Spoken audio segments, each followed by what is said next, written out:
Hello everyone. कैसे हो आप सब? उम्मीद करता हूँ बढ़िया हो गया और परीक्षा की तैयारी कर रहे होगे। तो आपके सामने बोर्ड में यूपी बोर्ड का टाइम टेबल है। और जितने भी बच्चे यूपी बोर्ड की तैयारी कर रहे हैं, चाहे वो 12th के हों या हाई स्कूल के हों, उनके लिए ये सूचना बहुत ही महत्वपूर्ण है। इस सूचना के आधार पर आपके पास जो भी समय बचा हुआ है, उसे आप कैसे यूज करेंगे वो आप पर निर्भर करता है। क्योंकि आपका टाइम टेबल परीक्षा का आपके बिल्कुल सामने है, देख पा रहे हैं। मैंने टाइम टेबल ये साइंस के बच्चों के लिए लिखा हुआ है। ये 10th का है, ये 12th का है। पहले हम 10th की बात करेंगे, फिर 12th की बात करेंगे, ठीक है? तो आप एक एक करके अपनी स्कीम को नोट कर सकते हैं। चाहे तो मुझे लगता है कि एक आध परसेंट ऐसा होगा जो स्कीम चेंज हो, वरना मुझे नहीं लगता ये स्कीम चेंज होने वाली। बिल्कुल सही स्कीम आई हुई है और इसी आधार पर आपकी परीक्षा कराई जाएगी, ठीक है? तो देख लेते हैं, 10th की पहले बात कर लेते हैं। 18 फरवरी से आपकी परीक्षा स्टार्ट हो जाएगी, 18 फरवरी 2026। टाइम टेबल 2026 का ही है, नहीं तो 25 दिमाग में चलता रहे, 26 से ही परीक्षा स्टार्ट होगी। क्योंकि 25 और 26 शस्त्र जो भी है आपका, उस वो 18 फरवरी 2026 से पहला पेपर आपके सामने हिंदी का होगा, ठीक है? इसके बाद आप देख पा रहे केवल एक दिन की छुट्टी है, केवल एक दिन की छुट्टी की गई है। फिर आप 20 तारीख को आपका सामाजिक विज्ञान का पेपर कर दिया गया है, ठीक है? तीसरा पेपर देख लेते हैं। इसमें आपकी 20, जहाँ जिन लड़कियों की बात करें, जिन लड़कियों ने गृह विज्ञान ली है, 20 को वो अगर सामाजिक विज्ञान का पेपर दे के आती हैं, तो कोई छुट्टी नहीं, ठीक उसके अगले दिन 21 को गृह विज्ञान का पेपर देने जाएंगी। तो सभी लड़कियों से मेरा कहना है कि ये गृह विज्ञान की आप अच्छे से तैयारी अभी से कर लें, क्योंकि उसमें आप एक भी छुट्टी नहीं मिली तो कोई रिवीजन भी आपको नहीं करने को मिलेगा। तो आप तैयारी गृह विज्ञान की अभी से करते रहें, ठीक है? इसके बाद 23 जो 23 फरवरी जो सभी बच्चों के लिए ये अंग्रेजी का पेपर होने वाला है, ठीक है? 23 फरवरी को। 20 के बाद 23 इंग्लिश में आपको 2 छुट्टियां दी गई हैं, ठीक है? इसके बाद 23 के बाद आते हैं 25 को, मतलब इसमें भी एक दिन की छुट्टी मिलेगी केवल आपको। 25 फरवरी को विज्ञान का पेपर है, मतलब केवल एक दिन ही आपको मिलेगा। चाहे वो एक दिन में आप रिवीजन कर लें, चाहे कुछ भी करें, वो आप पर डिपेंड करता है आप कितना तैयार कर पाते हो। 25 के बाद सीधा एक दिन की फिर छुट्टी देंगे आपको। 27 फरवरी को गणित का पेपर दिया जाएगा। एक दिन में आपको गणित कितनी लगा पाएंगे वो आप पे डिपेंड करेगा। मैं तो कहता हूँ अभी से अपना टाइम टेबल सेट कर लो। परीक्षा में आपको नहीं पढ़ना है, परीक्षा आपको केवल देने जाने, परीक्षा को केवल एक बार देखना है, जिससे कि आपको वो याद रहे। इसके बाद लास्ट जो पेपर होगा फरवरी में नहीं होगा, 10 मार्च को, मतलब 3 ये और 10, लगभग 12-13 दिन की छुट्टी देगी। किसके लिए? चित्रकला के लिए। आराम से बनाओ घर पे बैठ के, चाहे गुलाब बनाओ चाहे कमल बनाओ, अच्छे से तैयारी करो। इसमें तो 100 टू 100 आपको ले आना है हर हाल में। जो बच्चा नहीं भी जानता है कला बनाना, वो भी इतने दिनों में सीख लेगा घर पे, ठीक है? तो कला को पढ़ना आप बिल्कुल बंद कर दो मेरे हिसाब से, ठीक है?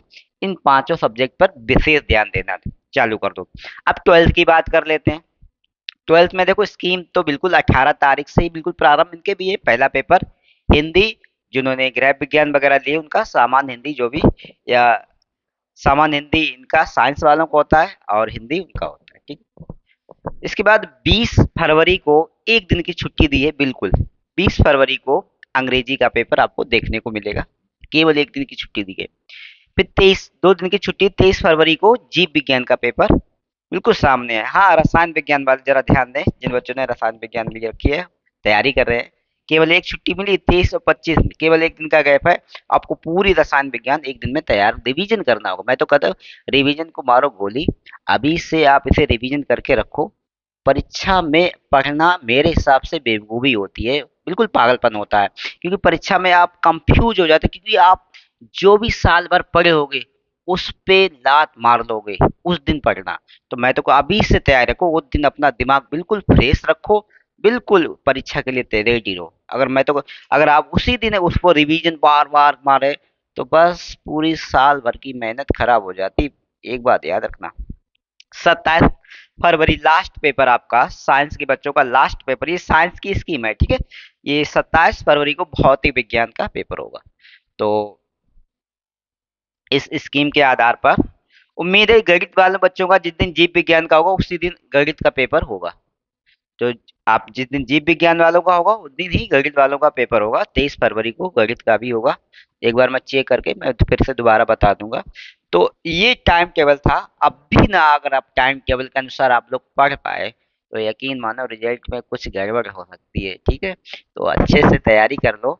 और अभी क्या चल रहा है, आज 5 नवंबर है।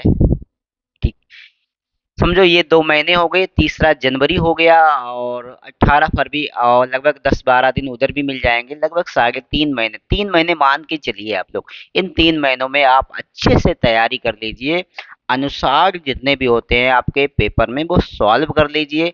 मॉडल पेपर आते हैं उनमें जितना भी प्रश्न दे रखा उनको एक बार जरूर रिवाइज पढ़ें, क्योंकि पता नहीं परीक्षा में किस प्रकार का प्रश्न पूछा जाए। मैं तो कहता हूँ जितने भी प्रश्न मॉडल पेपर में दिए गए हैं उनको आप सब पढ़ने हैं। ऑप्शन वाले हों चाहे अति लघुत्री हो चाहे दीर्घ वाले हो, सारे पढ़ने हैं। एक बार जरूर पढ़ने हैं, क्योंकि जब भी परीक्षा में कोई ऐसा प्रश्न आए और आपने एक बार पढ़ा होगा तो उम्मीद है उसके बारे में आप जरूर कुछ लिख पाएंगे। मेरी बहुत शुभकामना है, आप पेपर देने जाएं, बहुत अच्छे से पेपर आपके हों। हम तो कहते हो कि 100 में 100 नंबर आप लेके आए, बस वो आप पे डिपेंड करता है कि आप कितना कर पाएंगे परीक्षा में, कितना मार्क अर्जित मतलब अर्जित कर पाएंगे, वो आप पे डिपेंड करता है। तो अब मैं बात करता हूँ अपने जिन बच्चों को कम समय में तैयारी करनी, नोट्स वगैरह अगर चाहिए, चाहे 12th के हों या 10th के हों। देखो 10th में तो 1, 2, 3 ही सब्जेक्ट में, हाँ साइंस की ही बात करते हैं, इनके नोट मिल जाएंगे। इधर अगर बात करेंगे ओनली एक ही नोट मिलेगा, वो भी विज्ञान का मेरे पास।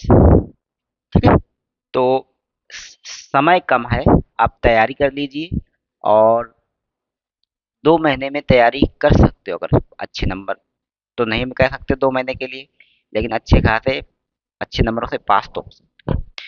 इसके बाद आप 3 महीने से कल से मैं अपनी भी क्लास चालू कर दूंगा। वही प्रश्न पढ़ाने वाले हूँ जिस जो पिछली बार पढ़ाए थे, कहा था कि ये प्रश्न पढ़ाऊंगा, ये परीक्षा में देखने को मिले, वो आप देख लेना पिछले वीडियो, वही प्रश्न देखने को मिले। इस बार भी कुछ ऐसा ही करने वाला हूँ। तो बस अपने कुछ नोट्स मैंने बनाए हैं, पेपर तैयार किए हैं आपके लिए। तो हर वीडियो को अब मेरे देखते रहिए। कल मैं वीडियो अपलोड करने वाला हूँ। किस क्लास की, साइंस की होने वाली है, जीव विज्ञान की होने वाली, रसायन विज्ञान को मैं कल ही लेके आऊंगा। कल ही डिसाइड करूंगा किसकी मैंने तैयारी कर रखी, उसके आधार पर वीडियो लाऊंगा। जय हिंद, जय भारत। परीक्षा आपकी बहुत अच्छी हो जाए।